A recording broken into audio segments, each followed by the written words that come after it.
só para ficar registrado, eu falei enquanto estava gravando, é que hoje é o último dia para entrega dos trabalhos, até meia-noite. Vocês me enviam, eu vou começar a corrigir hoje, corrijo até amanhã, aí eu envio as notas para vocês. Se tiver pouca gente de prova final, né? Aí o que eu vou fazer é a avaliação final vai ser só na segunda-feira, que é o último dia do semestre, tá? Para dar um tempo de vocês estudarem quem ficar de avaliação final. Se tiver muita gente, né? Aí já vai ser nossa avaliação já final, já vai ser na quarta. Se eu não mandar e-mail até quarta-feira, você vê de qualquer jeito, no quarto eu vou entregar só a nota final, né? Ok? E aí encerra o nosso semestre, né? De qualquer jeito, na quarta, para quem já tiver passado, encerra o semestre, né? Para quem não tiver passado, aí vai ser quarta ou segunda, né? Último dia do semestre. E hoje eu vou explicar um pouquinho a aula, né? Para ver se a gente consegue pelo menos ver um conteúdo teórico de animação e terminar a parte de imagens, né? Na verdade, a parte de imagens a gente já terminou, já viu bastante parte. O principal da parte de imagem é aquela parte de convolução, tá? De convolução é a aplicação dos filtros. Eu sei que tem outros filtros, nem todo filtro usa convolução, né? Por exemplo, o kernel da mediana é um kernel que é aplicado que não é por convolução, né? Que você pega uma vizinhança em torno do filtro, ordena eles, né? Os filtros, as cores e pega a cor do meio, né? O histograma, obviamente, também não é. Qual mais? O caminhos, né? Que também é um outro kernel, é um outro filtro de imagem, né? Vamos dizer assim, né? Uma técnica, né? Em cima de imagens que não é aplicada por convolução, né? Mas convolução é uma das principais técnicas aplicadas em imagem. Inclusive para remoção de ruído, né? Que é uma coisa que eu nem discuto aqui com vocês, né? Não sei. Mas você vê que é muita coisa, né? Para falar em imagem, tem que ser uma disciplina, né? Isso aqui tem realmente a disciplina lá na UES para vocês, né? Mas existe uma parte de aplicação de imagem que é remoção de ruído, né? Que é para você fazer melhorias na imagem, né? E aí, para fazer remoção de ruído, melhorias na imagem, uma técnica que você faz é a deconvolução, certo? Existe a convolução, né? Você procura encontrar um filtro que faça a deconvolução, que é a gente assume, né, que existe uma função que foi aplicada em cima de toda a imagem, né? E a gente quer fazer a deconvolução, que é para poder remover o ruído que existe na imagem, né? Ou algum problema que existe na imagem. Ruído é qualquer artefato que exista numa imagem que seja desagradável, né? Pode ser desde olhos vermelhos até um estrago, pode ser qualquer efeito que não faz parte da imagem, né? Não deveria estar na imagem, está, né? Que foi introduzido devido a algum problema no aparelho, problema no aparelho eletrônico, manipulação errada do aparelho eletrônico, enfim, pode ter vários motivos, né? Dados corrompidos, né? Pode ser vários problemas. Aí o que eu queria só falar aqui, eu vou começar a falar aqui nesse até 2 horas, 12 e pouco, sobre essa parte que eu falei um pouquinho mais só do olho humano, né? Eu queria só que vocês tivessem essa noção que é um pouquinho importante, né? Essa formação de imagem. A primeira é aquela história, não sei se já foi claro para vocês, mas se não, aqui é a última tentativa, né? E quando a gente está com o nosso olho humano, né, cara, nós temos 2 câmeras no nosso olho, né? Os dois olhos sempre olham na mesma direção, né? Por default, a não ser que você consiga, tem algumas pessoas que conseguem controlar os olhos de forma independente, né? Mas para fazer aquele, mais comumente você está apontando os 2 olhos para a mesma direção, só que eles não estão vendo do mesmo ponto de vista, né?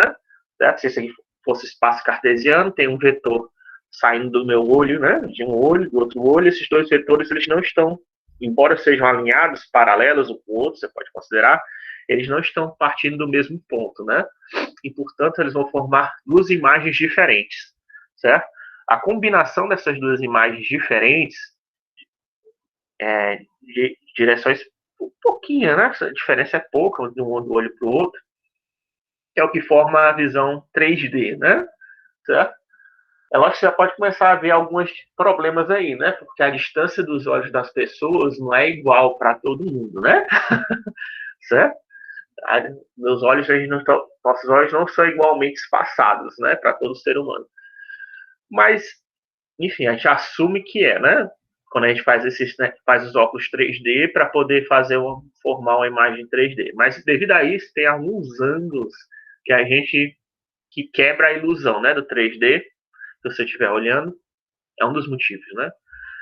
Então, quando a gente vê aqui, por exemplo, essa foto aqui do filme Avatar, né? Você vê que são duas imagens sobrepostas, né? Uma, se não me engano, é em vermelho e outra em ciano. Não tenho certeza quais são, mas estão em dois canais diferentes.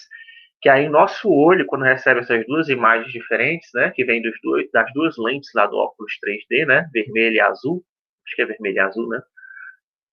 Ele forma a imagem 3D, né? Não é uma técnica assim super avançada, não. Não é só você colocar duas imagens diferentes, projetadas a partir de dois pontos perspectivos diferentes, né? Coloca colorações diferentes e canais, né, de cor diferente, que aí quando elas estão sobrepostas, né, como a gente já viu, o RGB ele vai formar a imagem colorida normal e vai te exibir a imagem 3D, né, em três dimensões. A gente vai ter a noção de profundidade, né, vai dar uma ilusão de profundidade. Só que como aquela imagem 3D foi construída de um determinado ponto de perspectiva, né, se você tentar olhar algo muito diferente do ponto de perspectiva original, você vai poder notar, né?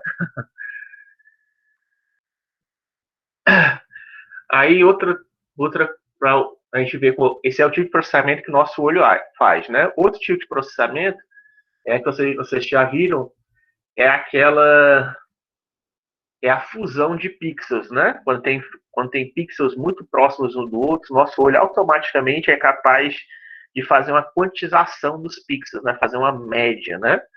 Isso você pode ver num desses quadros, eu não lembro qual é o nome disso agora. Eu tenho até um livro sobre isso, mas aqui a gente tem várias guitarrazinhas, né? Três, uma do lado da outra, mas isso aqui não é uma imagem só, né? Na verdade, tem uma imagem, tem uma guitarra gigante aqui, deitada na horizontal, tá? Que você pode ver se você tentar embaçar sua visão, centralizar no ponto da tela, né? No meio da tela, depois você faz isso, tá? Em casa, centralizar no ponto da tela, embaçar a sua visão e for tentar se afastar, certo? Se afastar da tela lentamente. Que essa mistura, né? A sua visão embaçada, né? E você se afasta da tela, vai começar a fazer com que o seu olho funda essas guitarrinhas que estão do lado numa cor só. E ao fazer essa fusão, não apenas vai formar um novo objeto que não dá para ser, que não está visível agora para vocês. Eu estou quebrando o mistério, né? Que é a guitarra, mas e também vai dar uma leve impressão de 3D, né? Uma pequena impressãozinha de 3D, do jeito que ele fez, né? Dá uma leve impressão de 3D e de formato de uma guitarra, forma, né? Você já tem um nomezinho para essa imagem, não estou lembrando agora o nome. Você já deve ter visto, né? Mas ele está atuando nesse mesmo princípio, certo? Quando você embaça a sua vista, ou quando você torna embaçar a vista, o que você está fazendo? Você está fazendo, você já está fazendo aquele kernel gaussiano, né? Você está misturando pixels vizinhos, né? Para fazer embaçamento.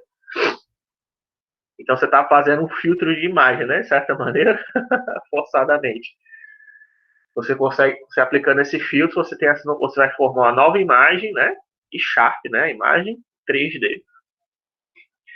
Ou seja, a acuidade da nossa visão, né? Ela depende da distância que você está da imagem, né? A distância que você está, que é aquela história que eu estava falando da densidade de pixels também na aula passada, né? A densidade da resolução, né? Quantos pixels você tem, que aí é o PPI, né? Quantos pixels por polegada você tem, qual a distância que você está da imagem e a sua abertura do olho, né? Se você está com o olho aberto, ou se você começa a cerrar o seu olho, né? Por quê? Porque quando você começa a cerrar o seu olho, tem menos raios de luz, né? Chegando, a gente já viu que a imagem era formada por raios de luz que chegam em cima do nosso olho. Se eu cerro o meu olho, né? Se eu fecho as pálpebras, né? Tem menos luz chegando no meu olho. Aí, como tem menos luz chegando no meu olho, acaba que eu crio uma falsa sensação de penumbra, né? Talvez. Tem menos. Você pode criar, né? Dependendo do quão olho seu olho está, quão aberto seu olho está, né? Aí, criando essa falsa, você tem menos tem menos luz chegando no seu olho, então, obviamente, a imagem não vai ser igual, né? Que você está com o olho completamente aberto, né? Certo? Dependendo de como o seu olho, a pálpebra, quão aberta ela está, né? Você vai formar uma imagem, vai ser sempre a partir do mesmo ponto de perspectiva, né? Mas ela vai ser diferente, né? A formação, a imagem formada, devido à quantidade de luz que está chegando no seu olho, certo? Isso é o que depende da nossa. Tanto é que você pode ver quando a pessoa tem problema de visão, no meu caso eu tenho, né? Mas aí, não sei se algum de vocês tem, mas no caso que você tenta cerrar o olho, né? Quando você tá aí, quem tem problema de visão, você tenta cerrar o olho para você conseguir enxergar melhor, né? Você está tentando melhorar, né? A sua precisão, né? Você está tentando focar, né? Aumentar o. Está tentando focar a imagem. Você tenta mudar, focar uma imagem distorcida, né? Fazendo movimentos das pálpebras para você consegue cerrar o olho, né? Você diminuir a quantidade de controlando a quantidade de luz que chega no seu olho, você está tentando encontrar quais são os raios que permitem você ver a imagem focada, né? Se você tiver a miopia ou astigmatismo. Não sei se astigmatismo serve, né? Fazer isso. Eu tenho miopia, né, no caso. Mas para miopia funciona, tá? Fazer isso, cerrar o olho para ver se você consegue. Se eu tiver sem óculos, né? Se eu tiver sem óculos, se eu quiser enxergar alguma coisa longe, aí eu posso cerrar um pouco o olho para aumentar a qualidade da imagem que eu estou vendo, né? Certo? Isso aí é chamado de quantização, né? De certa forma, eu estou reduzindo a quantidade de cores, tá? Quando você se afasta da imagem, você também está reduzindo a quantidade de cores, né? E a densidade de pixels, né? Embora eletronicamente, né? Embora a gente saiba que, em termos de eletrônica, isso não está reduzindo, mas para o nosso olho, dependendo da densidade de pixels, você vai ser capaz de perceber uma quantidade de cores maior ou menor, tá? Sabendo disso, as pessoas já desenvolveram alguns algoritmos chamados de algoritmos de meio tom, tá? O que é um algoritmo de meio tom? Um algoritmo de meio tom é você misturar os pixels, usar só algoritmo, isso aí foi usado tradicionalmente no jornalismo, que você usaria só a cor preta, né, só tinta preta, certo? Para produzir graus de cinza, certo? Você deve, em jornal, né, você só tem cinza, né? Teoricamente, são degradês de cinza. O que eu estou te dizendo, o que eu estou dizendo para vocês é que, na verdade, o jornal ele não é impresso em escala em cinza. O jornal ele é impresso só com tinta preta. Sempre foi impresso só com tinta preta. Só que aí, como eles fazem? Eles usam justamente essa técnica de meio tom, né? Ou esse fato que o olho ele não consegue ver, que ele faz essa fusão, né, dos pixels, dependendo da distância, dependendo da densidade de pixels que você está usando, dependendo da distância e da densidade do meio, da distância e da abertura do seu olho, que se ele consegue fazer essa fusão dessas três técnicas que eu acabei de falar, que é usado tanto na visão 3D como no você vê essas imagens escondidas, né, na figura, eles usaram isso para o jornalismo, né? Então, aqui tem uma figura, né, de um índio, né? E aqui uma figura de exemplo, que tem um círculo, né, que está de degradê de preto e cinza. E aqui, no caso, ele está tentando fazer o G-Train, né, para produzir essas mesmas cores. Aqui é preto e branco, né? Se fosse fazer a classificação de preto, a quantização de preto e branco, né? Dividir metade, tudo que for acima de 50, de 0,5, né? Que seria equivalente a 128 na escala cinza, né? Vira branco, vai virar 255, 255, 255, e tudo que estiver abaixo de 128 vai virar preto, né? Fazendo a quantização dessa cor aqui do índio, ficaria desse jeito, né? Aí a primeira tentativa que ele mostra aqui do algoritmo seria fazer de forma aleatória, né? Pintar pontos e pretos, brancos ou pretos na imagem de forma aleatória. Mesmo fazendo de forma aleatória, certo? E pintando só pontos pretos, certo? Na imagem, de acordo com a quantização, né? O que ele já consegue produzir, ó, ele já produz uma imagem que a gente já aparece, pra gente já aparece visualmente, né? Que tem cores ali de escala cinza, né? Embora esteja produzido uma imagem bastante ruidosa, né? A gente vê que ela tá, por isso que existe aquela técnica de tratamento de remoção de ruído, né? Produz uma imagem que já parece que tem escala cinza, só que ela tá cheia de ruído, né? Isso é uma das técnicas, né, de produção de meio tom. Lógico que não essa não é a ideal, né? Não é a que é usada pelos jornais, não. Só estou mostrando ela para vocês verem que mesmo fazendo de forma aleatória, né? Imagine que a imagem é toda branca, que o papel é branco, né? Eu vou pintar só alguns pontos de forma aleatória, usando aquela história do limiar, se for. Eu sorteio o ponto, né? Sorteio alguns pontos para serem pintados de preto, de acordo, vendo se a intensidade de cinza dele está maior de 128 ou menor de 128. Né? Se tiver maior de 128, eu não faço nada, né?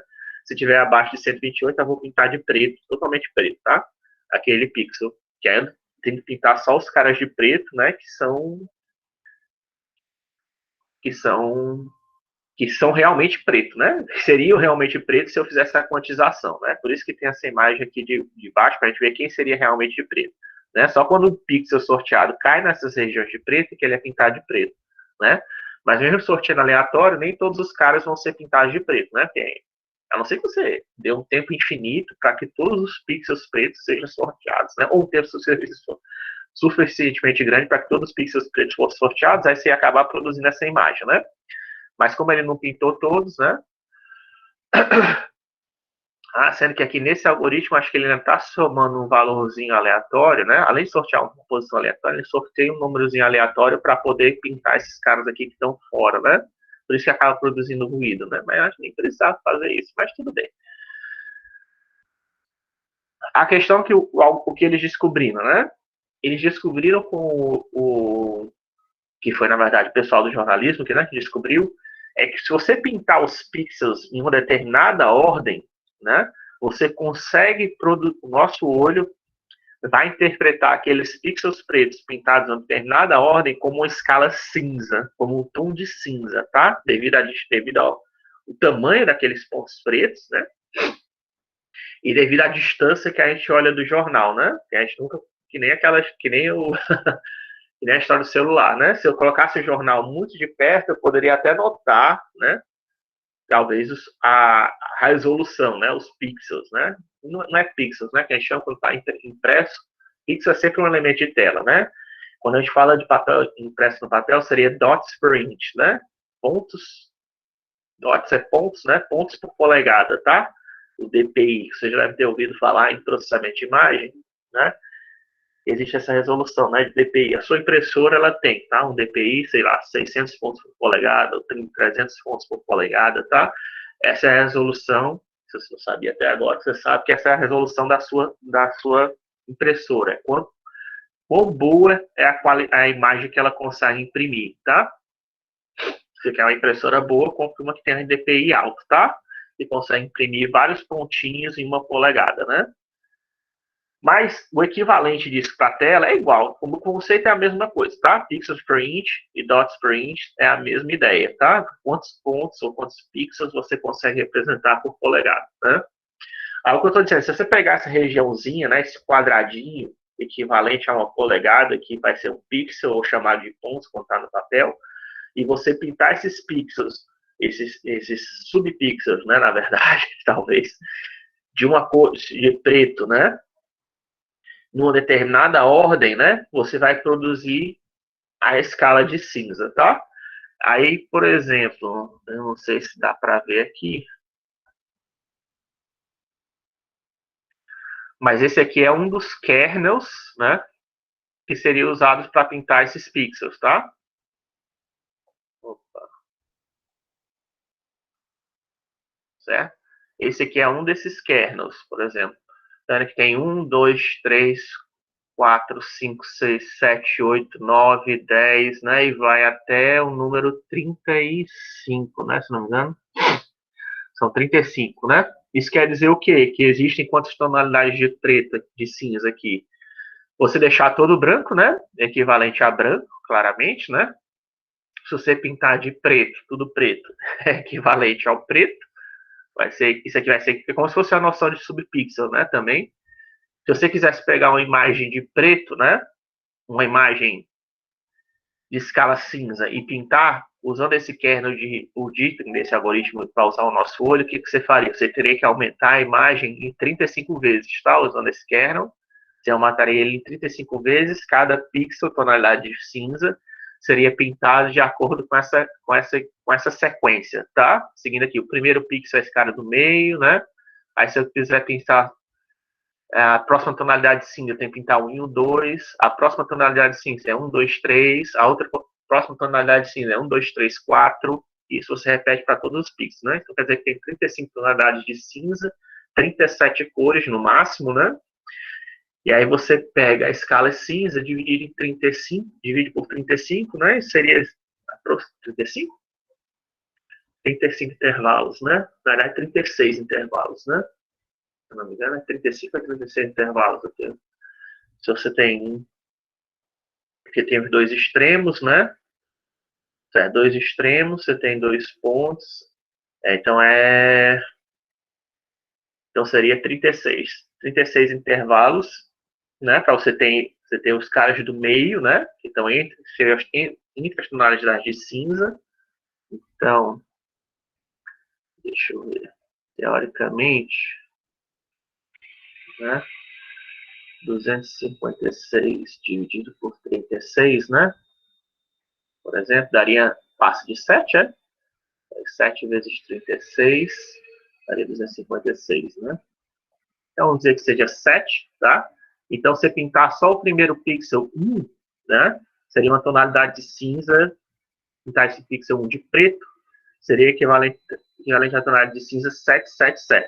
Pintar os pixels 1 e 2 seria equivalente à tonalidade de pixel 14, 14, 14, tá? No modelo RGB. Pintar os pixels 1, 2 e 3, a tonalidade 21, 21, 21, na escala cinza, tá? No modelo RGB. Ok? Aí você fazendo isso, você chegaria eventualmente em todo mundo preto, né? Que aí é a última cor, né? E todo mundo branco é desse jeito. Nesse caso aqui, teria que ver qual é exatamente a... Mas, enfim, você vê, ó, como é que isso aqui foi descoberto, né? Por tentativa e erro, tá? O cara que desenvolveu essa primeira técnica, ele publicou um paper, obviamente, né? Porque ele percebeu isso. E é lógico que depende da distância, né? Você está vendo como isso aqui aumenta o tamanho da imagem 36 vezes, né? Se você estiver olhando de perto, você pegar essa imagem de perto, você vai ver os pontos pretos grandão, né? Na sua imagem, você não vai ver, não vai ter a noção de escala cinza. Agora, isso aqui talvez possa ser usado para fazer o quê? Para fazer aqueles outdoors, né? Colocar no outdoor, que aí você sabe que a pessoa do carro está distante do outdoor, não vai ver os pontos pretos gigantes, né? Você já consegue enganar. Tem kernels menores, tá? Do que isso. Esse aqui é um grandão, mas tem kernels menores. Tem até de 4, 2x2, né? Certo? Para fazer isso. Que aí, no caso de 2x2, só teria o quê? Só tem 1, 2, 3, 4, 5 cores, né? No máximo, kernel 2x2 só tem 5 cores possíveis, né? Branco, preto e 3 tonalidades de cinza, né? Que é um ponto preto pintado, 2 pontos pretos pintados, 3 pontos pretos pintados e os 4 pontos pretos pintados, né? Tá? Que é isso aí, provavelmente é o que é usado no jornal, né? Aí é lógico, né? Tem também que ver, né? Tem que ver também o tamanho desse ponto, né? Que está sendo pintado. Se o jornal conseguir pintar 35 pontos bem pequenininhos, né? Aí ele vai conseguir produzir o mesmo efeito vai conseguir, né? Imprimir essa imagem, né? Depende da resolução da sua impressora, né? Para saber o quão grande, no final das contas, vai ser a sua imagem, né?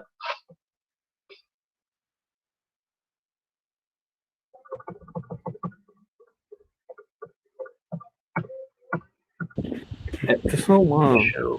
pergunta. Então, esse kernel aí, É essas chamado de imagens. kernel, né? Mas então a gente pode chamar de célula de Dithering, como está aqui escrito, né? Mas eu chamo de kernel, quando está querendo ficar mais. Mas, Essa célula de Dieter, então, ela seria como se fosse a unidade que eu vou usar para colorir a imagem. É isso? exatamente. A unidade que você vai usar para colorir a imagem, né? Você está usando só cor preta, né? Mas uma pergunta, isso não daria um efeito de diminuição de resolução da imagem?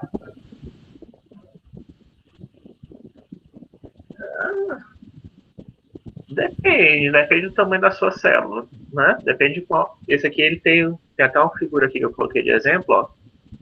dependendo de qual a resolução que você usa, né, para pintar a sua célula, você consegue ver, ó, as bolotas pretas, né?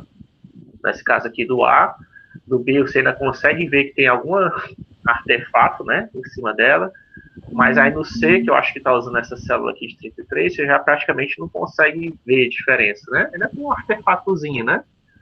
Mas já parece que tem cinza aí no meio, né? Aqui já parece que tem cinza, né? Mas é tudo Então, essas três aqui estão sendo pintadas usando células de Dittrich, né? mas se eu reduzir o tamanho do meu kernel, esse efeito também diminui, né? Se eu manter a imagem do mesmo tamanho e diminuir o tamanho do kernel, esse efeito também vai diminuindo, né? Vai, né? Vai, quer dizer, vai porque você está usando menos quantidade de cores, né? Que se você usar o kernel 2x2, você só tem 5 cores, né, disponíveis para você. Branco, preto e 3 graus de cinza, né? Se você tem uma imagem dessa do índio aqui, que é cheio de cinza, né? Ela é bastante borrada, né? Isso aqui é a imagem original, né? Até, né, tem cinza aqui em volta, né? Tá vendo? No rosto dele. Então é bem borrada. Você chegar... Eu tô falando isso, hein? Assim, você precisaria de mais de 3 cores, né, para fazer uma quantização. Se você tentar fazer uma quantização dessa imagem daqui, né, para 3 cores, já não vai ficar muito boa, né? Você quer a quantização por 2 cores, né? Branco e preto, já fica meio ruim, né? Você fazer a quantização por 5 cores vai melhorar, mas ainda não vai parecer com a imagem original, né? Porque a ideia, né, de você fazer essa meio tom é você se aproximar da imagem original, né? E poder usar só tinta preta, né? Economizar na tinta, né? Na verdade, a ideia original do regime é você poder economizar na tinta, né? Também. Então, se você também começar a usar um kernel muito grande para poder representar tudo, bem que nem precisa, né? Usar tudo. Mas você precisaria usar um kernel de 255 por 255, né? 255. Acho que era 255 por 255 para poder pegar todas as tonalidades, né? Sim, que eu acho que muito provavelmente no princípio eles não conseguiam fazer um kernel assim. Pelo menos ia ter que gerar uma imagem muito grande, né? As impressoras, quando surgiu isso, não conseguiam fazer isso. Talvez hoje em dia já consiga, né? Já que a gente tem 300 dpi, mas 300 dpi não é. 300 dpi é o quê? 10 por 10 daria 100, né? A impressora 300 dpi talvez pegaria 12, né? Talvez 15, por aí. 12 por 12, né? Mas, enfim, conforme você diminui o tamanho do kernel, isso também vai diminuir vai diminuir a resolução não é a resolução, né? É a quantidade de cores que você está exibindo, né? Na verdade, a resolução continua a mesma, né? Porque você vai pintar os mesmos pontos, né? Se a imagem tem 500 por 100, né? Ela vai continuar a ter 500 por 100, né? Só que é que depende de como você interpreta, né? Isso também. Porque a imagem, cada esse pixel, né? O pixel, quando ele for pintado no tamanho na sua impressora, ela tem um tamanho, né? Aí depende da qualidade da sua impressora, desse ponto, né? Que vai ter no papel. Quem é esse ponto que representa o seu pixel no papel, né? Se esse ponto for muito grande, independente do kernel que você está usando, ele vai haver a queda de resolução, né? Mas se você conseguir pintar um pontinho pequeno, não vai ter queda de resolução nenhuma, né? Isso depende da sua impressora, na verdade. No fundo, nada das coisas depende disso, né? É por isso que quando você vai trabalhar numa gráfica e você vai imprimir uma imagem, não basta só você saber a resolução, né, da sua imagem que você quer imprimir, você tem que também saber qual é a qualidade que você vai imprimir, né? Se você quiser imprimir uma imagem, pode ser gigantesca, mas numa qualidade, sei lá, 900 pontos por print, né, tal, que você provavelmente vai decair, né, a imagem. Vai decair a imagem, vai diminuir o tamanho dela, né? Certo? Não sei se está deixando claro. Não é essa correspondência, certo? Não quer dizer, você pode fazer isso, mas não é necessário. Depende de como você faz, tá? Para fazer essa correspondência.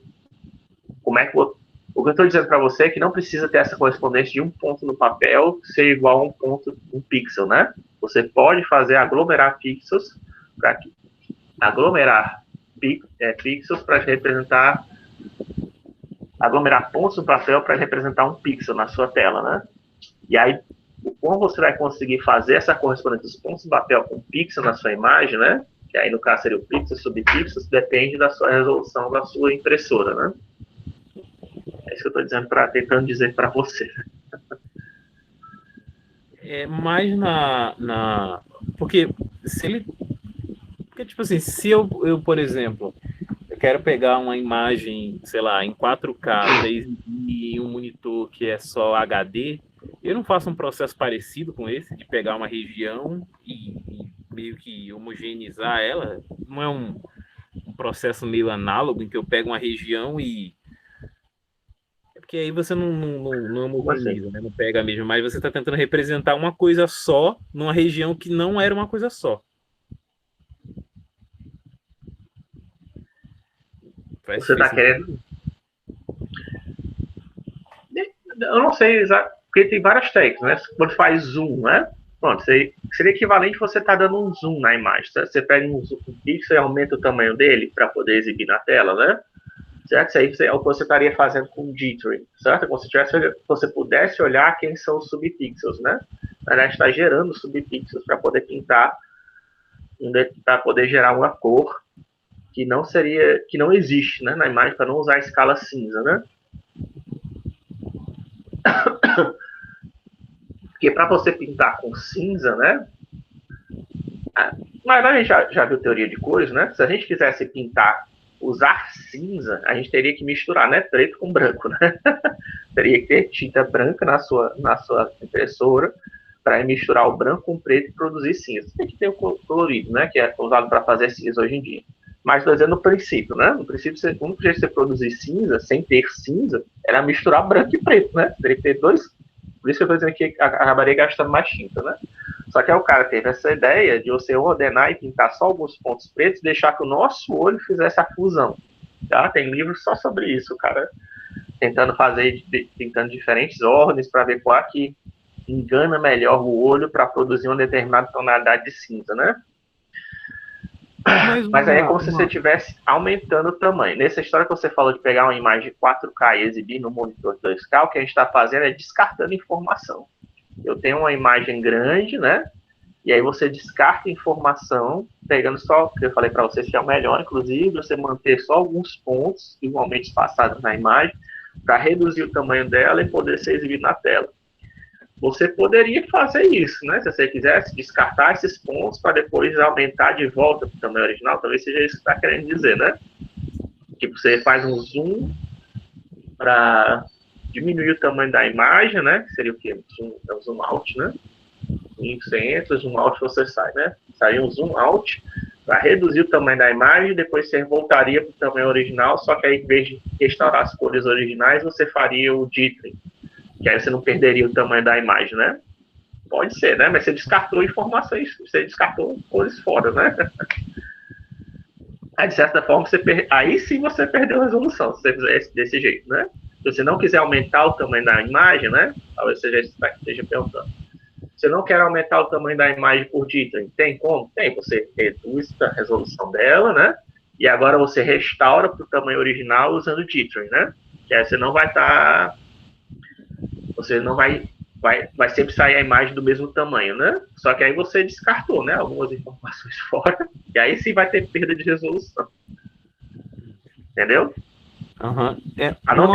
Para não ter perda de resolução, você vai ter que aumentar o tamanho da imagem. Outra coisa que eu não entendi é por que a ordem de pintar tem esse buraco no meio, porque assim, se o objetivo é misturar as cores no olho, seria melhor fazer algo alternado, tipo, não me parece uma boa ideia se você quer misturar as coisas, você colocar uma fronteira entre o branco e o preto. Mas dá certo.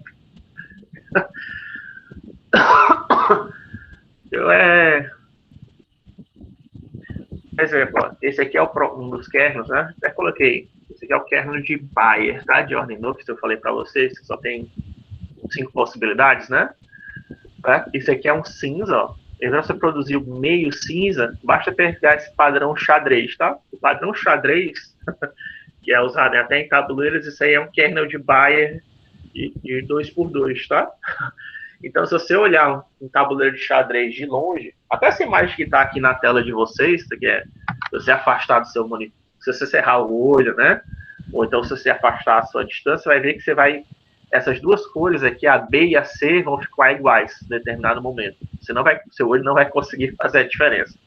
Por quê? Porque vai justamente fazer a fusão dos pixels, tá?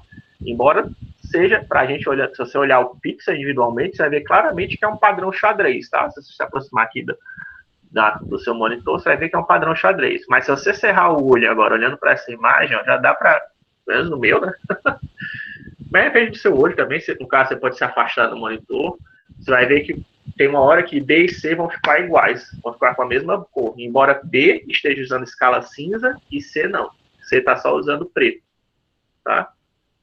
Esse é um exemplo, né? Mais simples. Eu até gosto de usar dá para fazer não somente com escala cinza, mas com outras cores. Eu até fiz alguns exemplos. Por exemplo, dá para fazer essa mesma estratégia para produzir aquelas cores intermediárias, o magenta, o ciano e o amarelo, né? Usando o canal RGB. Se você pintar ali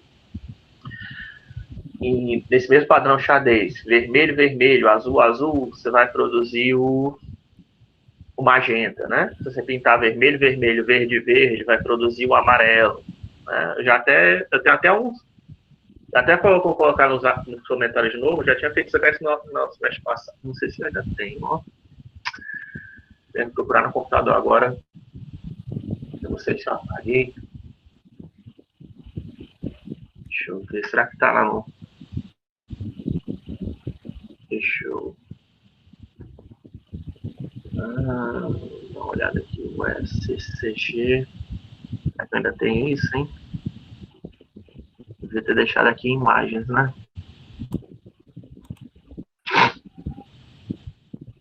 Devo ter colocado, então, talvez lá no Google Drive, né? Drive Google. Ele não vai estar aqui, né? Vai estar na outra conta.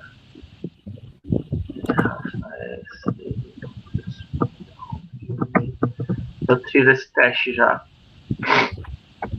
Se eu conseguir aqui entrar certinho. É que às vezes como eu tenho mais de uma senha, às vezes eu esqueço. Tem uma notificação, chegou aqui. Sim, sou eu.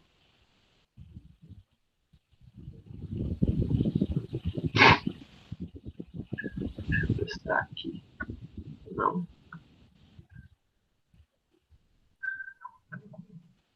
Fecha aqui em código. Esse aqui em imagens. Não, não é esse não. Textura da HD Heavy, modelo T7. Eu já tinha feito isso. Cadê que eu coloquei? Será que está em aulas? Eu tenho que procurar onde é que está. Cores por item. Está aqui.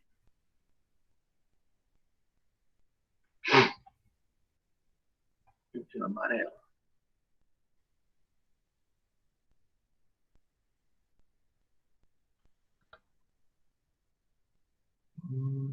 Fazer download.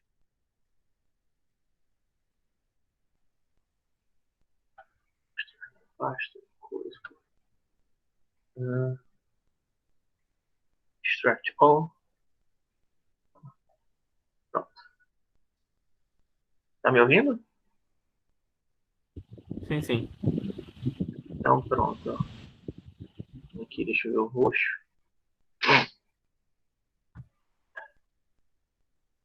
Certo? Se a gente der um zoom aqui, vocês conseguem ver que é só quadradinhos vermelhos e azuis, tá? Que foram pintados. O azul máximo, tá? 255, 255. Agora, podem aqui no Windows, eu não sei como é que faz para exibir só 100%, né? Deixa eu ver se consigo abrir no GIMP.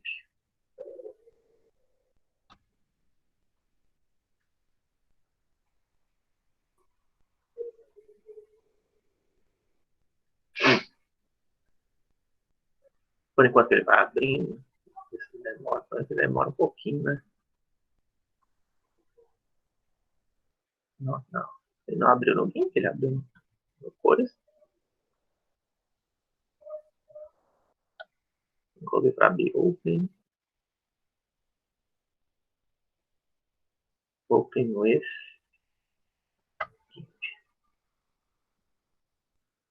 Ele abriu foi no navegador.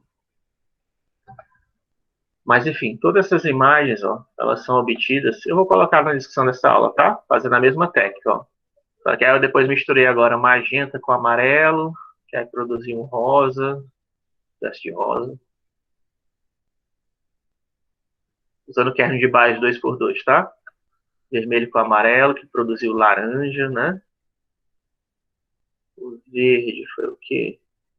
Foi ciano com amarelo. Isso aqui eu peguei as cores na intensidade máxima, tá? Então, ó, zoom 100%, tá vendo? Professor? Oi. Esse efeito que os olhos têm, assim, em relação... que os olhos interpretam em relação ao preto e branco, se transforma em cinza. Nesse caso, Você está usando metade de preto e metade de branco, está fazendo exatamente no meio, né? Como se fosse 128, 128, 128, né? Se for no Aí- RGB, ou então se for o canal 128.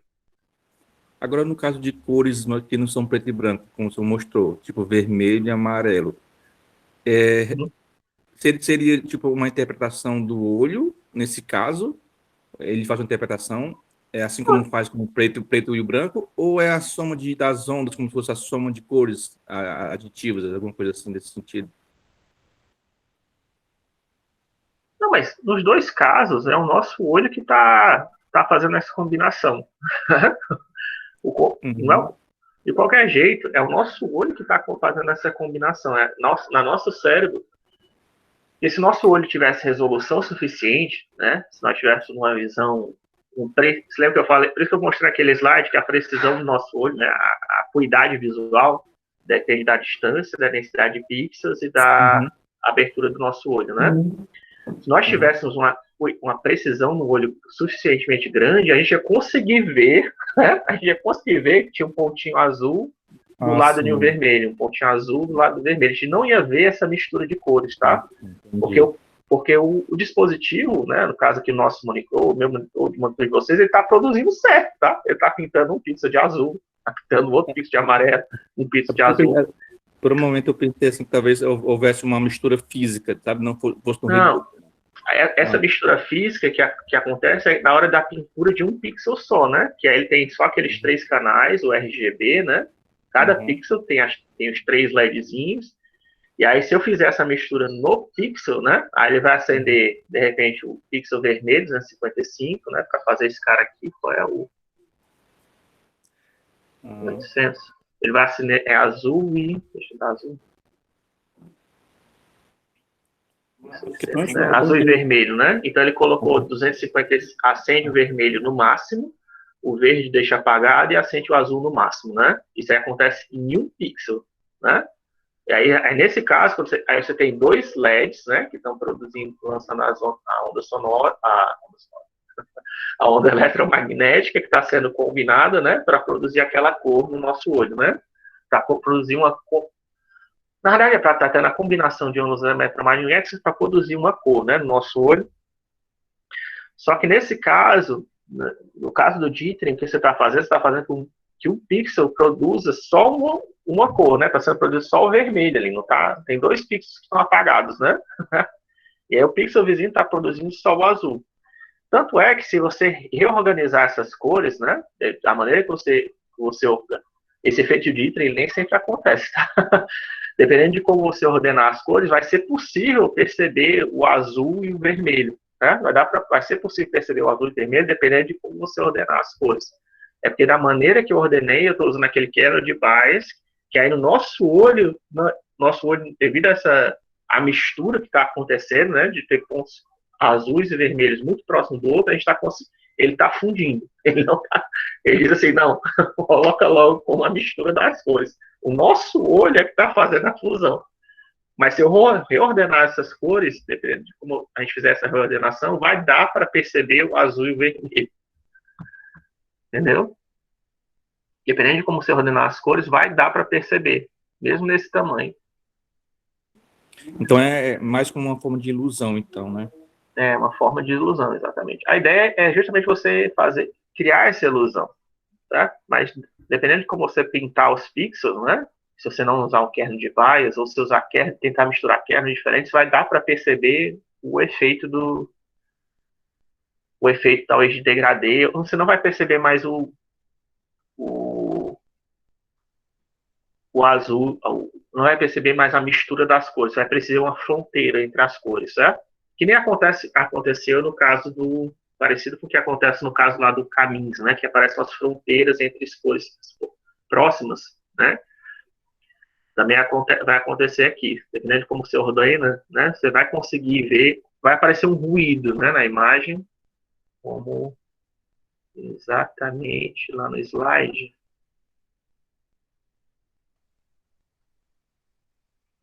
Não, isso aqui já é animação. Naquele primeiro slide que a gente viu da aleatoriedade, tá? No caso do esquema aleatório, né? Do modelo aleatório, isso eu mostrei também ele primeiro, né? Que aqui ele não se preocupou com a ordem, tá? Ele sorteou pixels aleatoriamente para pintar com preto ou branco de acordo com o linear, tá? Aqui ele pintaria, né? Sendo que aqui ele pegou pontos daqui, né? Ele somou um pouquinho, né? Para poder. Ele somou valores aleatórios, ruídos, né? Um limiarzinho. Somou um ruídozinho, né? Mas só para você. Porque se tivesse só a classificação dessa imagem, ficaria desse jeito, né? Só que como tem escalas. Como tem valores de escala cinza aqui, acho que foi por causa disso que ele fez isso, né? Inclusive. Porque você vê que o rosto do índio ele não está no fundo branco, né? Ele tem um fundo cinza. Então, para poder capturar esse fundo cinza, né? Ele somou um ruídozinho na cor, mas fez a mesma quantização ainda, tá? Para preto ou branco. Só que como ele não seguiu uma ordem específica, ele foi só frentando aleatório, criou essa imagem aqui. Tem graus de cinza, mas ficou toda... A gente consegue perceber que né, tem um ruído, né, uma mistura aí na imagem, né? Tem preto, né? Tem pontos de pretos e tem pontos brancos que não eram para ser pontos pretos, não eram para ser pontos brancos, né? O mesmo efeito ia acontecer numa imagem azul e na mistura do azul com vermelho, se nós estivéssemos usando um kernel aleatório, né? Que não segue uma ordem específica, tá? Para você produzir esse efeito do dithering, né, do meio tom, você tem que seguir uma ordem, e essa mesma ordem tem que ser aplicada para todos os pixels. Senão você não vai conseguir produzir esse efeito do meio tom, né? Não dá para... O nosso olho vai ficar confuso, né? E vai interpretar aquela mistura aleatória como um ruído, né? Entendeu? Entendi, professor. Interessante isso aí, viu? É um efeito interessante, né? E não é todo mundo que sabe manipular isso, não, tá? Mas é um efeito... É porque depois que isso aí foi muito pesquisado antigamente, né? Naquela época, porque é justamente uma forma de você economizar tinta, né? Tentar economizar tinta. Mas hoje em dia, quando a gente tem monitores com resolução cada vez maiores, né? As pessoas... Isso aqui caiu em desuso. Não é em desuso, né? Que é nos jornais e outdoors. Se bem que até os outdoors hoje em dia não são mais papel, né? Você tem até outdoor digital hoje em dia, né? Mas essa técnica caiu em desuso e caiu menos caiu em desinteresse para pesquisa, né? Em computação gráfica, mas ainda tem gente que ainda não foi descoberto tudo o que é para ser descoberto, né? Em relação a isso. É um efeito que é produzido direto no nosso olho, né? É que nem, por exemplo, uma pesquisa que eu vi recentemente de um chinês ou japonês, enfim, oriental, perdão. Mas ele está pesquisando como usar esses efeitos de... Você já deve ter visto, né? Um efeito tradicional, ilusão de ótica, né? Você já deve ter visto aquele... Se eu pego dois segmentos de tamanho igual, né? V, não. Ctrl-C, Ctrl-V, não. Deixa eu dar um recorte assim, né? Fazer força bruta. Ctrl X, Ctrl V, Ctrl V. Se eu pego dois segmentos de tamanho igual, tá? Só fiz Ctrl C, Ctrl V. E eu coloco no final deles uma seta desse jeito aqui, né?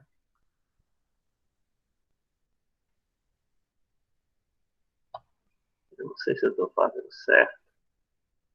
E uma outra desse jeito aqui, né? Você deve ter visto isso, né? Não estou sabendo se estou fazendo certo, mas isso aqui, vocês viram que eu acabei de gerar isso. E teoricamente não, esses dois segmentos têm exatamente o mesmo tamanho, certo? Mas o nosso olho, devido às setinhas que estão ali na borda, eu não sei se eu desenhei certo, talvez tenha que estar alinhado, né, as duas, mas devido a do jeito que eu mandei desenhar as setas, o nosso olho interpreta que o segmento de cima é maior do que o segmento de baixo, né? Devido à maneira que a gente fez, não sei exatamente, mas acaba que os dois segmentos têm. Nosso olho interpreta que é em diferentes tamanhos, e não tem, né? Eles têm exatamente o mesmo tamanho, certo? Isso aí também é outra técnica de ilusão de ótica, né? Isso aqui é um dos efeitos mais simples.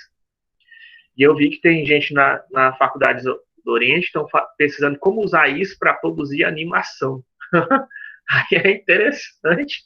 O cara faz... Eu vi o cara fazendo todas as transformações que a gente já viu agora, de translação, rotação, escala. Ele faz essas três transformações, de rotação, translação e escala, que são transformações rígidas. Ele conseguiu produzir os efeitos usando só ilusão de ótica. É incrível, assim. E como é que eu sei que é ilusão de ótica? Porque se eu colocar o dedo do lado da figura, assim, em cima do meu monitor, eu vejo que o objeto não está se mexendo, ele não está aumentando de tamanho, ele não está sendo transladado para lugar nenhum, mas ele conseguiu produzir o efeito quadradinho andando na tela para cima e para baixo, aumentando e diminuindo de tamanho e até rotacionando. Só ilusão de ótica. Nosso olho, né, tá pensando que está rodando, mas não está. Está colocando processamento só na nossa cabeça, né? Porque não tem muito processamento lá de lá, né? Só na nossa cabeça, provavelmente. Ele tá não, tem processamento que ele está mudando as cores, né? Ele está fazendo alguma manipulação das cores, né? Mas essa manipulação que ele está fazendo... É mínima, né? É mínima, né? O processamento maior deve ser na nossa cabeça, porque é exatamente a ilusão, né? É exatamente a questão da ilusão. Como a maneira que ele está ordenando as cores está produzindo esse efeito que tá fazendo uma translação, um efeito, né? Eu vou colocar isso no comentário para vocês verem, que eu achei isso interessante. Mas não é... Não tá... Como eu disse, se você colocar o dedo do lado da figura no monitor, você vai ver que ela não está se mexendo. Ela está parada. Ela não está aumentando de tamanho, ela não está rotacionando, nem está fazendo mais nada. Mas é só o processamento que tem dentro do seu olho, ele usa isso. Você já deve ter visto efeitos similares também.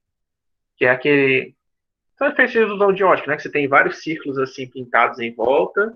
E aí algumas espirais, assim. Parece que o círculo tem um círculo preto que fica girando, né? Sendo que, na verdade, todos os círculos são brancos, uma coisa desse...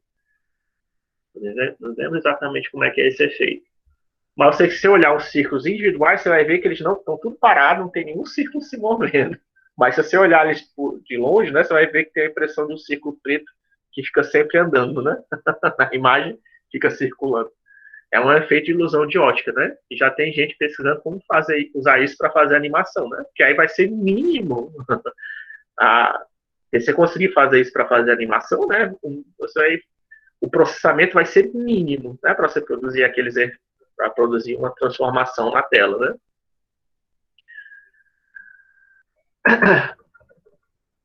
E provavelmente só os seres humanos vão poder ver. Talvez um animal, sei lá, que tenha uma configuração diferente nos olhos, talvez não consiga enxergar da mesma maneira e talvez não consiga ver a ilusão, talvez. Provavelmente, né? Isso aí também depende do ser humano, né? Não é todo ser humano que vê... A gente já discutiu na escola de cores, né? Existem os daltônicos, né? Que não conseguem ver todo o espectro, né? Será que tem algum talvez tem até ser humanos que consigam ver um pouco mais, né? Do que o espectro normal, não sei, né? Talvez. Tetracromia. Hã? Tetracromia. Tetracromia, né? É a condição de que consegue ver uma variedade maior de cores. Olha aí. Seria interessante, né? Ver como é que elas conseguem. Que elas conseguem ver que a gente não consegue ver, né? Provavelmente já deve ter gente, né, pesquisando isso. Pra ver se eles conseguem perceber alguma coisa no mundo que a gente não consegue perceber, né? E certamente vem mais coisas, né, que a gente. E talvez eles consigam ter uma noção melhor. Se algum deles se tornar cientista, né? Talvez eles consigam perceber relações que a gente não consegue perceber com a mesma facilidade, né? Quem sabe consegue até ver quem está mais quente do que o outro, só pelas cores, né?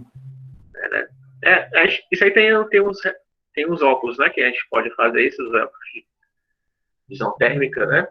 A gente consegue fazer isso usando atualmente equipamentos eletrônicos, né? De visão térmica ou de visão noturna, né? Para poder enxergar, né? Outros espectros de luz, né?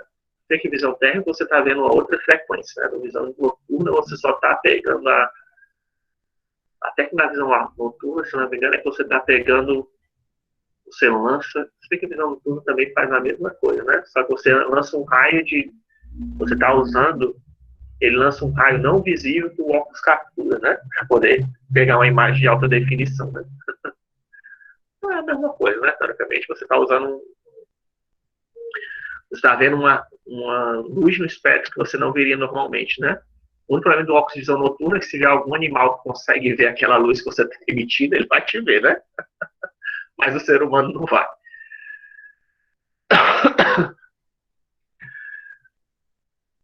Enfim, mas isso aí são todos processamentos que nosso olho faz, certo? A aula de hoje eu só queria mostrar a questão dessa olho, é que nosso cérebro, ele faz processamentos, tá? Embora a gente não esteja consciente, né? Ele tem alguns processamentos que é o nosso próprio cérebro que faz, né? Como eu disse, tem até um ponto cego, né, no nosso olho. Não sei se já foram atrás de pesquisar, né? De encontrar o seu ponto cego. Mas nosso olho ele tem um ponto cego. Se a gente fosse uma pessoa que seja só tem a visão de um olho, eventualmente vai ver um ponto preto, né? A pessoa que perde a visão de um olho, eventualmente vai ver um ponto preto na sua visão, né? E esse ponto preto que ela vai ver é justamente o ponto cego dela, né? É bizarro, porque eu já fiz o teste e você não vê um ponto preto, você simplesmente não vê. É como se pegasse as bordas do que você não vê e juntasse uma na outra. É como se as coisas não existissem ali. Como assim? Não tô entendendo. É porque eu já fiz esse teste do ponto cego e você não percebe que você não está enxergando. Se você, por exemplo, botar algo em cima da mesa, tipo, não tem um buraco na tua visão. Meio que completa, sabe, com o que tem em volta. Você só não vê. Entendi. É como se você tivesse, sei lá, se tem um desodorante ali, o desodorante vai desaparecer, né? Se tiver no seu ponto cego. É como se tivesse uma capa invisível. Você tá vendo, você sabe que a parada tá lá porque você acabou de colocar, mas se você alinha direitinho com o ponto cego, você não sabe que você não tá vendo. Parece que tá invisível, literalmente. É que o nosso computador interno deve unir, né? Deve fregar as duas imagens, né? Para aparecer o ponto preto, ele deve não, preencher. mesmo com um olho só. Porque o teste ele só funciona porque os pontos cegos eles não se encontram, né, entre os dois olhos. Então um completa a imagem do outro. Sim. Aí você tem que tampar um olho só para você conseguir perceber. E é bizarro. Eu vou testar isso, não tinha feito. Eu pensei agora em fazer só com o olho só, né? Você já fez o teste, né? Eu já fiz. É porque eu pensei que demorasse mais, né? Porque o nosso olho, pra você perceber o ponto preto, né? E nós também tem que lembrar que nós também temos uma memória, né? Talvez o teu olho pode estar pegando a sua memória, né? Para formar aquela imagem, né? Embora você esteja cego, né? Eu tenha fechado esse olho. O seu olho não aparece de cara já o ponto preto, porque o nosso olho também tá, né? Ele tem a memória recente, né? Imagine que você tem que ficar um tempo andando olho até que você consiga perceber o ponto preto. Se é que dá, né? Para perceber o ponto preto, você está dizendo que não, né? Quando eu fiz o teste, a impressão que eu tive era essa, que ele, como se ele pegasse as bordas, né, do que você não estava conseguindo chegar e juntasse. Eu vou testar isso também para ver o que acontece. Isso parece que acontece, eu já tinha feito esse experimento antes também. Tem que se você pegar folhas brancas, fazer um teste, por exemplo, um caroço de feijão, uma folha branca de cartolina, ou então uma vermelha, ou então uma rosa, ou então uma preta. Se você fizer esse teste, preta não serve não, porque a ideia é você ver o buraco, né? Mas botou uma cor diferente, aí na hora que você passa o feijão que vai entrar na região ponto cego, você vê a cartolina, se for vermelha, vai ser ela toda vermelha. Se for branca, vai ser toda branca. Se for azul, vai ser toda azul. Tá gerando microfonia aí. Tem muita gente com o microfone ligado. Mas entendi. Você colocou o experimento do caroço de feijão, né? E deu certo. Ah, sim. A gente falar só, né? Só 2, né? Falando por vez, para não ficar um desligo. Não conseguiram ouvir. Sim, eu estava falando assim, que eu botei uma cartolina, uma branca, uma azul e uma vermelha, aí botava um carocinho de feijão. Aí quando entra no ponto cego, o lugar onde deveria ter o feijão, fica um vermelho da cartolina vermelha, se for o caso. Se fosse uma cartolina branca, ficaria todo branco. E se fosse azul, todo azul. Sim. Ou seja, como ele falou, não sei quem foi que falou. Foi o Eric. É o Eric, como o Eric falou, realmente é interessante esse efeito. Ele preenche a parte ponto cego com alguma coisa ao redor, como se fosse isso. É como se fosse o zoom, né? Então, o kernel de zoom que a gente já viu aqui, né? Ele pega o do redor e aplica, preenche a região preta, né? Em vez de aparecer, quando aumenta o tamanho da imagem, em vez de aparecer pontos pretos, ele preenche com um dos pixels ao redor. É o kernel de zoom, isso. O nosso olho pode fazer isso, né? É um processamento possível que ele possa fazer, né? Mas eu estou dizendo essa questão do tempo porque eu já li uma vez que um dos efeitos que você também, além do ponto cego, né, que a gente usa as duas imagens para ter noção de profundidade, né? E você, com o tempo, se você ficar cego de um olho, você vai perder a noção de profundidade. Teoricamente, você não era mais para poder dirigir, né? Porque você perde a noção se um carro está longe ou perto de você na pista, né? E aí você vai bater com frequência se você for cego de um olho, né? Mas essa perca não é imediata, é com o tempo, né? Porque o nosso cérebro ele tem uma memória, né? Mas aí conforme ele vai perdendo essa memória do outro olho, aí você vai começar a perder a noção de profundidade, né? Você tem a noção de que você tem, a gente que já tem, quando você tem os dois olhos funcionais, tem essa noção de profundidade da sua casa, né? E quão perto as coisas estão de você e quão longe. Mas aí conforme você precisa perder a visão, pelo menos eu já li a respeito disso, muito tempo atrás, que aí uma das consequências é que você vai começar a perder essa noção de profundidade, aí com o tempo você vai começar a esbarrar nas coisas da sua casa, né?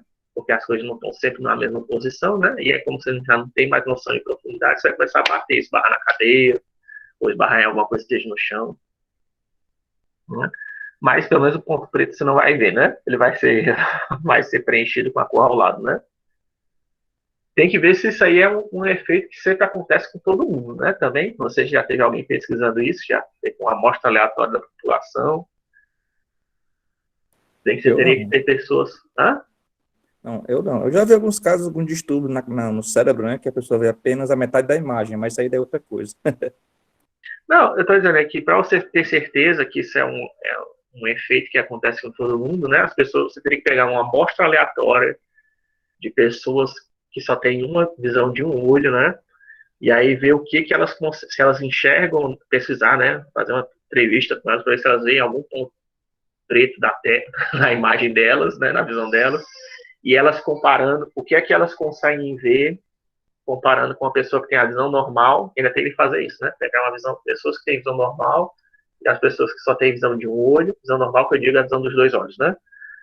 Então, pessoas que só têm visão dos dois olhos e pessoas que têm visão de um olho, o que elas conseguem pedir para elas desenharem, né? Para ver o que elas conseguem ver de uma mesma imagem, né? Mostrar a mesma imagem para as duas pessoas e comparar, né?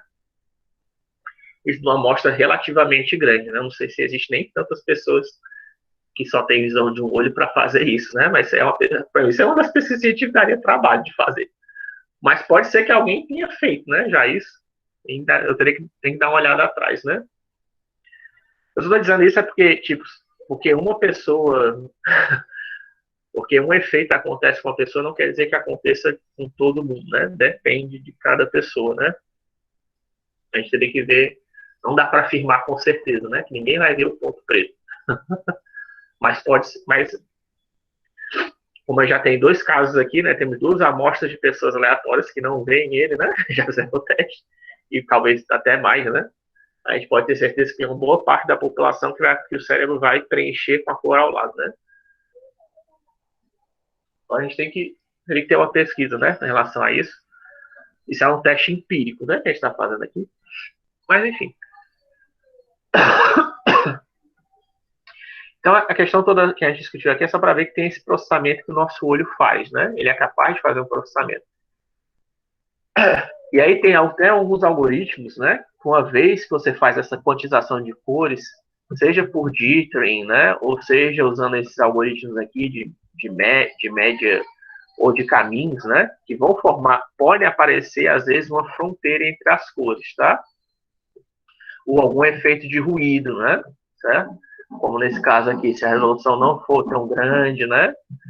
Ou então se estiver sendo aleatório, pode aparecer um efeito de ruído. Aí existem até algoritmos que tentam corrigir essa baixa resolução, ou esse efeito de ruído, né?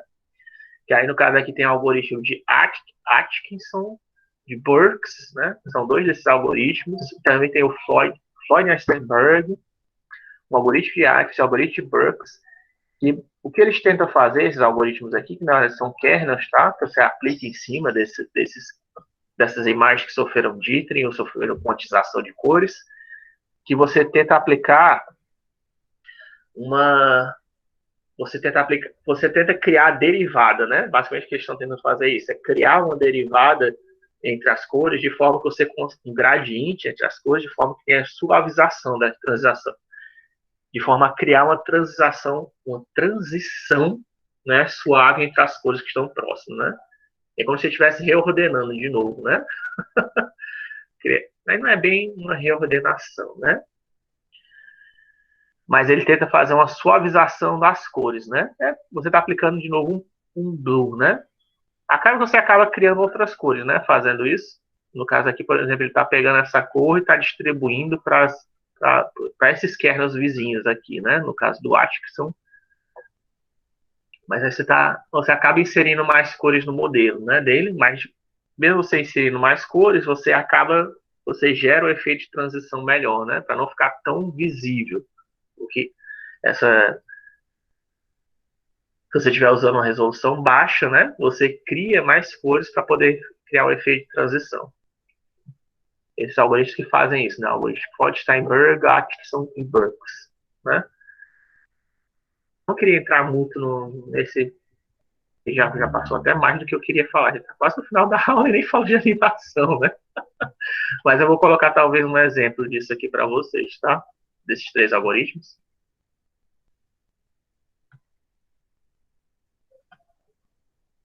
Mas tem, certo? Quando você faz a quantização de cores no GIMP mesmo, né? Por exemplo, faz a indexação de cores, ó. Certo? Aqui ele tem, quando você vai fazer a indexação de cores, está reduzindo a quantização, né? Ele vê que um dos algoritmos que ele coloca para você poder reduzir esse efeito de fronteira, né?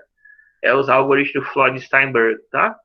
Que aí ele vai fazer uma mistura das cores vizinhas, vai criar um gradiente, né? Só que aí para criar um gradiente ele vai acabar. É como se tivesse uma região que ele vê que tem branco e preto, né? De forma que a gente consegue perceber o branco e preto, ele vai colocar um cinza no meio, tá? Para dar a impressão do degradê. Só que aí você está adicionando uma cor extra em cima, né? Talvez, eu nunca tentei isso, mas talvez dê para você usar só as cores que você já está usando, né? Eu acho difícil, né? Desculpa, senhor, eu não entendi essa. É que ele vai criar cores intermediárias para produzir o efeito de degradê. É isso que ele está fazendo, Floyd-Steinberg. Ou na verdade ele está reorganizando. Eu não sei se pode considerar isso como uma forma de reorganizar os pixels ou só. Eu não fiz esse teste ainda para ver, tá? Se ele está só reorganizando os pixels, se ele está produzindo uma cor nova. Mas eu tenho a impressão que ele está produzindo uma cor nova quando ele faz esse kernel. Cadê onde é que eu estava no kernel?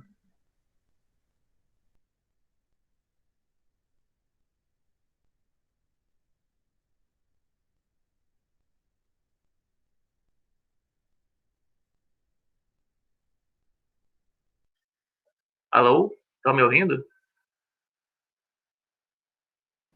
Tô ouvindo, professor. Você tá me ouvindo? Estou ouvindo. Eu fiquei muito tempo fora, hein?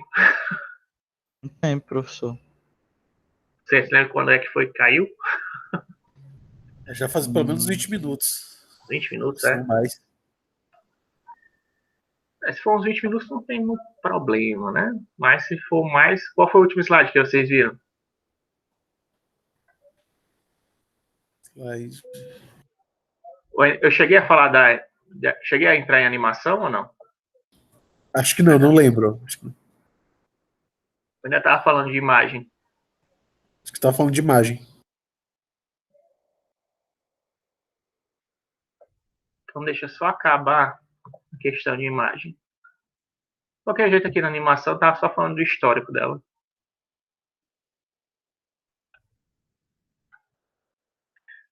A gente chegou a discutir aqui do Atkinson, não foi? Estava falando desses algoritmos. Sim. Sim. Que é só para você produzir o efeito de degradê, né? Certo? É o que eu falei para vocês, é que no paper deles, no paper original, ele discute que isso aqui ele é feito com... que ele preserva as cores, tá? Sendo que ela estava dizendo que, devido a você fazer a quantização de cores ou usar o algoritmo de Dietrich, pode produzir um efeito de transição. E aqui nessa imagem aqui, que vocês vão ver quando receber os slides, deixa eu transmitir, né?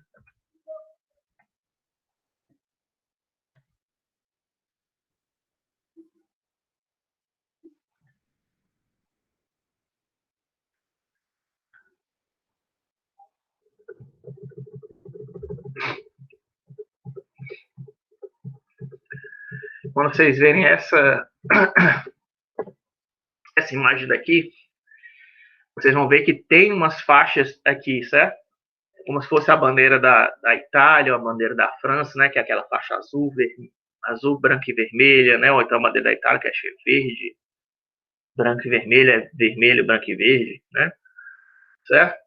E aí você dá para perceber nessa imagem quantizada umas faixas de cores, tá? Que vai do azul mais escuro até o azul mais claro aqui no céu. Não em outros lugares da imagem, mas no céu dá para perceber, tá? Essa quantização. Nas outras posições da imagem não dá, não, mas no céu dá. E acho que no mar também. No mar também dá. Enfim, e aí o efeito Floyd, isso também acontece às vezes, né, com o algoritmo de Dietrich, né, dependendo da resolução que você está usando, né, que eu mostrei aqui nessa imagem do índio, dependendo da qualidade da sua impressora e do método que você esteja usando, você pode também produzir um efeito que você está vendo, né, os pixels pretos, né, sendo pintados, e eu queria disfarçar isso, né, essa região que a gente consegue ver as faixas de cores, ou então essas regiões entre o preto e o branco, estão acontecendo por quê? Porque essas funções, elas não são contínuas, né? As funções de cores não são contínuas. Quer dizer o quê? Que você está pegando uma função de uma reta, né? Por exemplo, como se fosse uma função por partes. E quando o pessoal é menor do que x que zero, você tem uma função que é f de x igual a x, e quando x é maior do que zero, você tem uma função não linear, por exemplo, x ao quadrado, certo? Esse ponto em zero, né, que faz parte tanto da linha como de uma curva, né, ele oficialmente não tem derivada, né?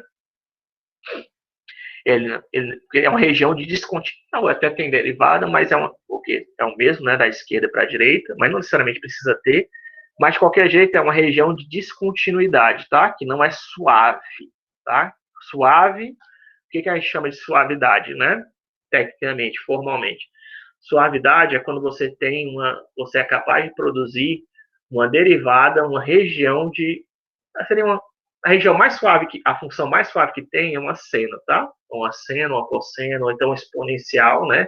É de x, e você pode fazer derivadas infinitas, tá? Uma função que tem derivada infinita é uma função infinitamente suave, tá? Quanto mais derivadas você tiver, mais suave é a sua função, tá? Essa é a noção formal de suavidade. Ter suavidade quer dizer ter derivadas. Quanto mais derivadas você tiver numa função, mais suave ela é. Aí você conseguir, como você tem uma função linear com uma função de segundo grau, né? É que na derivada, na reta você tem uma função na derivada, enfim.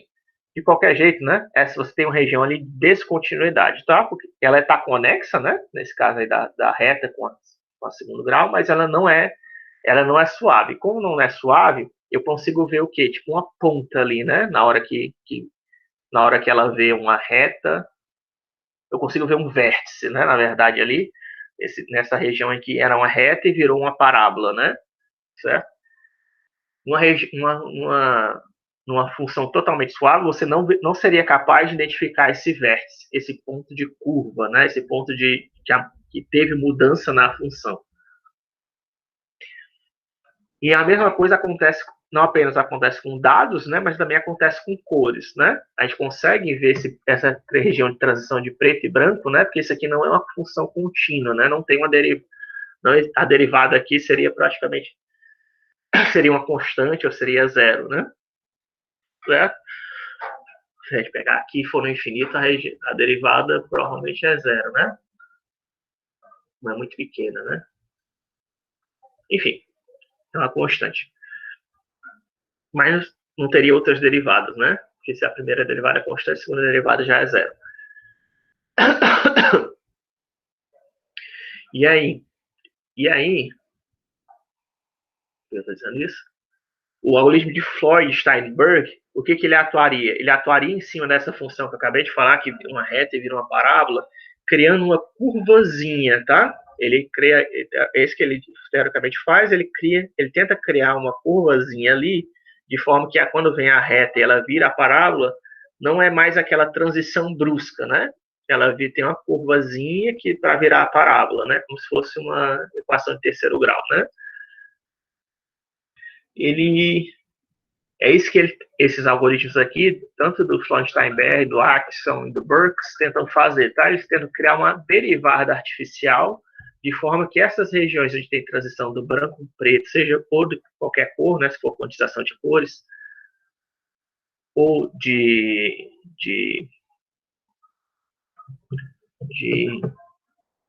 cores ou de escala cinza, né, que você consiga produzir um gradiente, né, uma transição suave. Que você não consiga mais perceber essa região de transição de cores, tá? Aí o que eu estava tentando dizer para vocês é que o Floyd, eles, né, argumentam que não. Aí tem que ver, né, se todos eles são assim. Mas o Floyd-Steinberg, por exemplo, ele argumenta que não produz cor nova, né? Mas eu tenho a impressão que produz, certo? Eu, particularmente, né, eu vendo, eu tenho a impressão que produz cor nova, né, na imagem.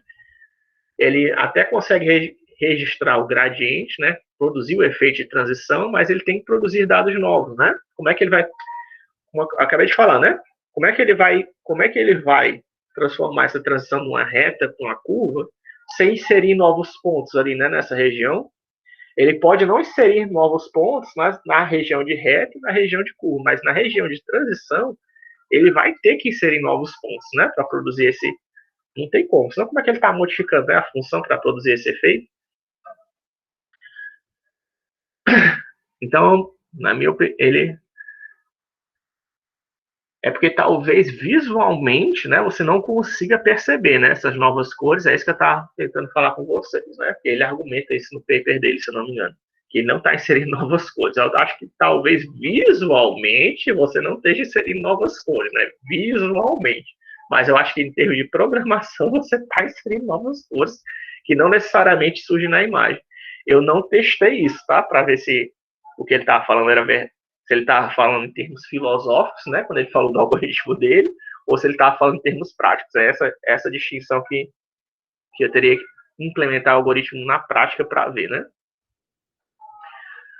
Poderia usar como eu não sei se eu mostrei para vocês, mas eu mostrei que o GIMP ele tem, tá? A mesma coisa, ele tem esse algoritmo de transição.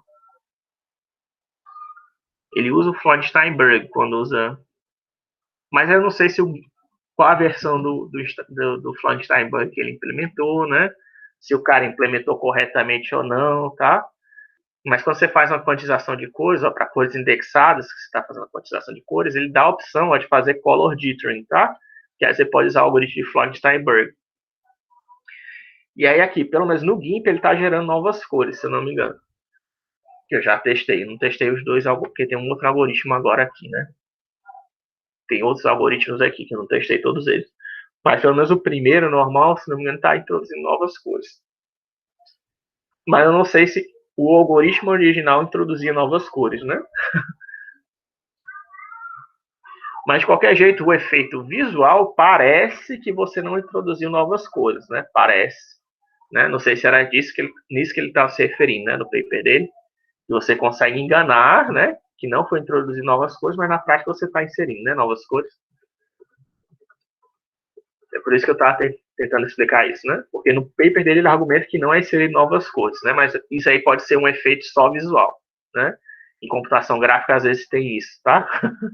O pessoal fala de um efeito que às vezes é só, que às vezes eu não sei se ele está falando só do visual ou se ele está falando em termos de programação. Não fica claro no paper dele, né? Até mesmo em paper do Walt Disney, tá? Tem isso, não é um negócio assim, porque o cara é um pesquisador ruim, não, tá? Até paper do Walt Disney tem isso. Porque e também aquilo que eu já tinha falado para vocês em outras aulas, né? Às vezes o que você está querendo é só um efeito que simule a realidade, né? Que não necessariamente que engane o olho para achar que aquilo ali é algo real, né? E não necessariamente que aquilo ali é a realidade. Então, quando você está falando de algum efeito na computação, principalmente na computação gráfica, pode ser só um efeito visual e não necessariamente numérico, né? No código, né? Tipo aquela história de fazer o rasterização aleatória, né? A gente sabe que aquilo ali não tem lógica nenhuma, né? Mas visualmente você consegue enganar, né? Esse também do Floyd-Steinberg, né? Eu tenho a impressão que ele está criando novas cores, né? Mas ele alega que não. Porque talvez visualmente, né, você não perceba que ele está criando novas cores, né? Não dá para perceber que ele está criando novas cores. É isso que eu queria para encerrar, né? O efeito de imagem, questão de imagem era isso. Aí eu estava dizendo, né? Se eu não ficou registrado, que eu ainda ia implementar isso para poder dizer isso com certeza para vocês e colocar um resultadozinho, né? Que nem eu fiz lá com convolução e correlação, que eu já estava devendo faz um tempão, né? Isso aqui eu estava devendo um tempão, ó. Mas eu espero que alguns alunos meus finalmente vejam esse slide, né? Quem tiver curiosidade, né? Algum dia vai encontrar esses slides e vai ver isso daqui que eu tinha prometido fazer, né? E fiz. Para mostrar a diferença com relação à convolução. Agora eu vou ver se eu também faço isso. O Floyd-Steinberg para mostrar. Tudo bem que tem essa imagem aqui do índio, né? Mas o problema é que a imagem do índio, desse cubo aqui, que é lá do portal, né? Não é uma imagem muito complexa, né? Eu acho que para você mostrar um efeito, para convencer, né, vocês de um efeito, até para me convencer, eu prefiro usar exemplos simples, né? Tipo por isso que eu implementei esse daqui, né? Do Bayer de ordem 2, que é fácilzinho de implementar, é só um scriptzinho curto, e a gente vê na prática, né? Se eu fizesse um Bayer mais complexo, não ia ficar muito claro o que eu estava fazendo. Ia ter que fazer alguma modificação no desenho, né? Um exemplo simples, às vezes, é pequeno, né? Simples e pequeno é bom para demonstrar um efeito. É isso que eu estava querendo fazer para esses slides aqui. Do Floyd-Steinberg, do Axon, do Burks, mostrar para uma figura simples, né? O que é que acontece? E aí fica mais claro de demonstrar. Porque só mostrar o kernel também, né?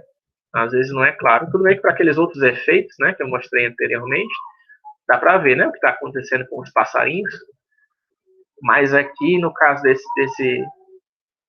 do Burks, do Atkinson e do Floyd-Steinberg, eu achei não, para mim não. Você até consegue perceber que tem uma diferença, né? Mas você não fica claro o que está sendo feito, né?